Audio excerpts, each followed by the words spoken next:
Well,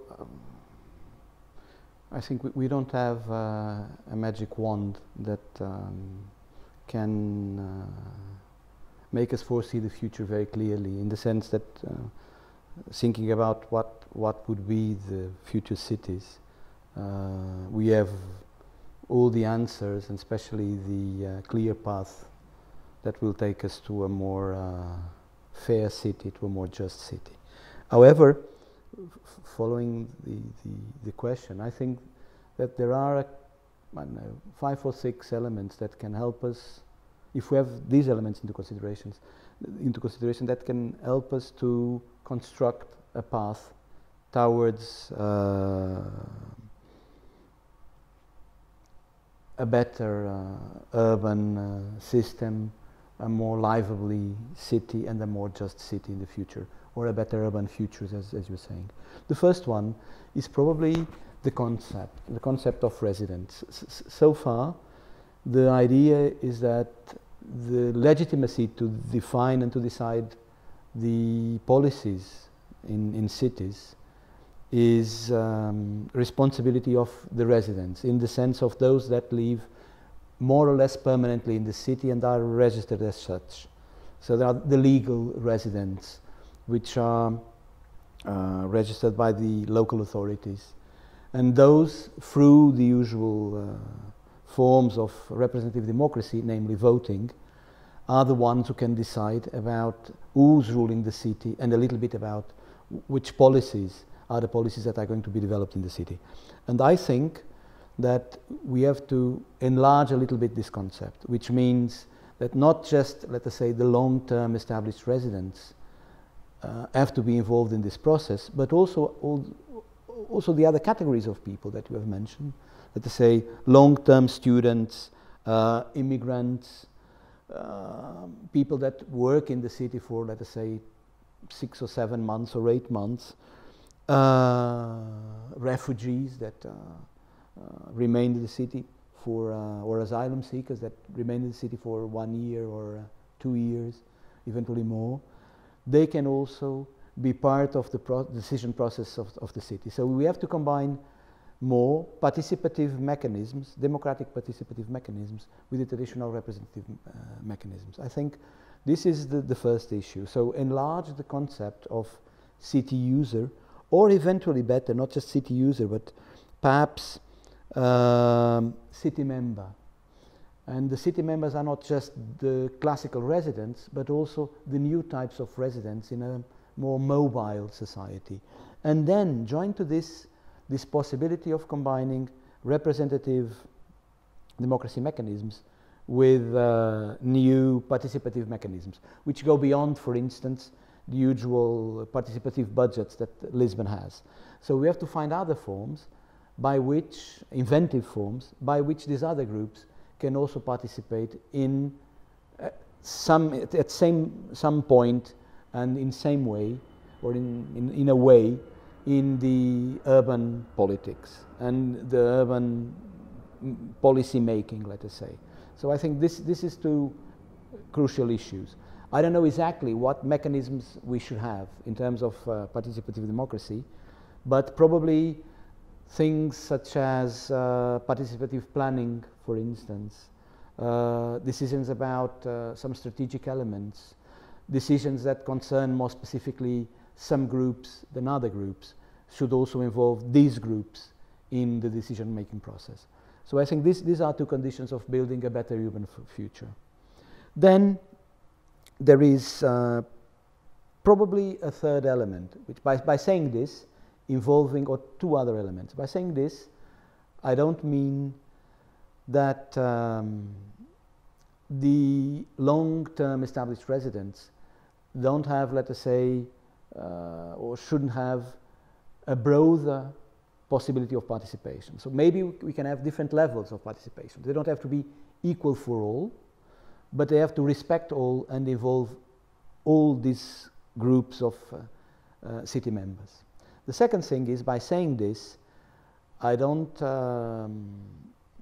have in mind the possibility of less state. That is, a kind of very liberal city where collectives of citizens are the ones that rule the cities. I think that state cannot withdraw itself from ruling the city. So we need to have strong public authorities at the local level that are responsible for implement, together with the groups of citizens, at different levels of citizens, for different interests, which can implement the processes and set into motion the instruments that can make this participative democracy work. So we need a stronger state, a transparent state. So it must be, I think that local authorities should be clearer in what they do, should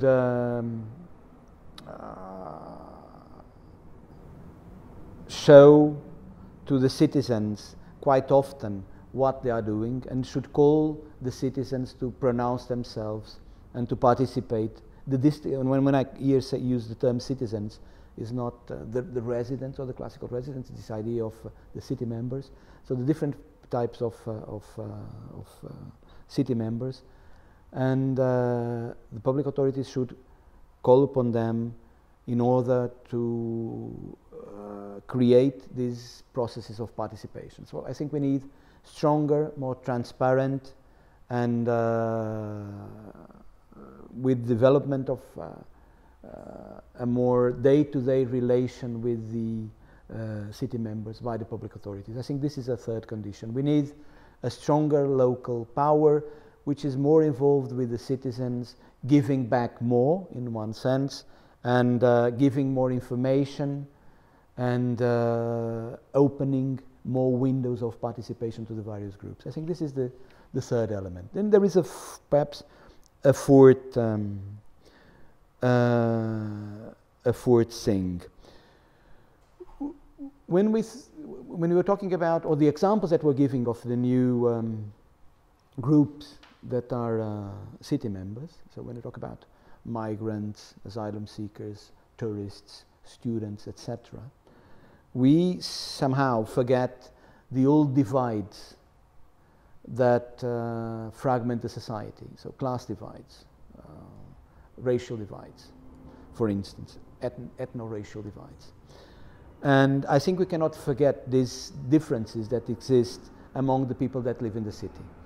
So we cannot just think on the categories of people that were just mentioned, let's say the new citizens, but also into the old systems of unfairness that the city still has. So there are still class differences in the city, which, for instance, prevent nowadays that low-class people, even middle-class people, have access to the city center due to the rise in rents or in the cost of the new flats in the city center. So, or there are still racial elements which are responsible for processes of segregation, which are associated to other things such as the cost of housing in distinct areas of the city. But we must have into consideration these old divides that create inequality. And so one of the things that we should do is to have this into consideration and use distinct instruments to allow that the groups which are depossessed or which are in disadvantage for social regions or for ethno-racial prejudice, for instance, can also have access to the various areas of the city. So a just city is a city which fights social segregation or socio-spatial segregation.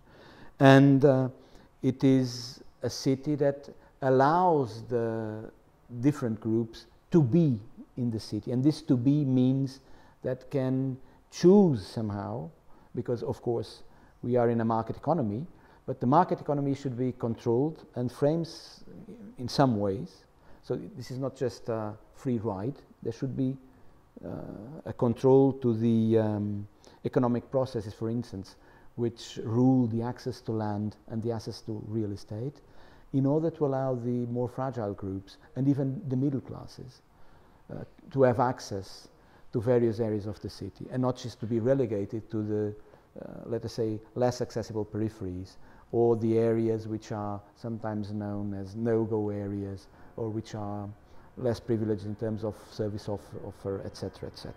So I think these dimensions of inequality also have to be fought by public policies which allow the distinct groups to have access to the various parts of the city, both as residents but also as public space users, for instance.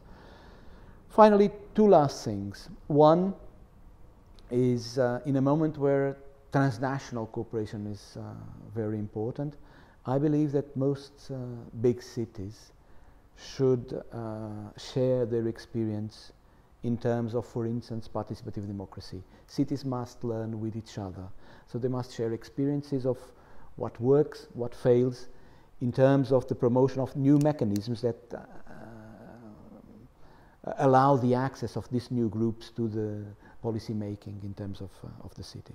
So I think there should be more processes of interchange between cities in terms of these good experiences of policies that put in a high place the right to city or participative mechanisms. And finally, there is the issue of environment. So not being an expert in environment, I think when we talk about social now, we should combine not just the rights of the various social groups in the city, but also the idea of sustainability and idea of a better quality of life, which means that the environmental questions are crucial, and we cannot separate the environmental questions from the social questions.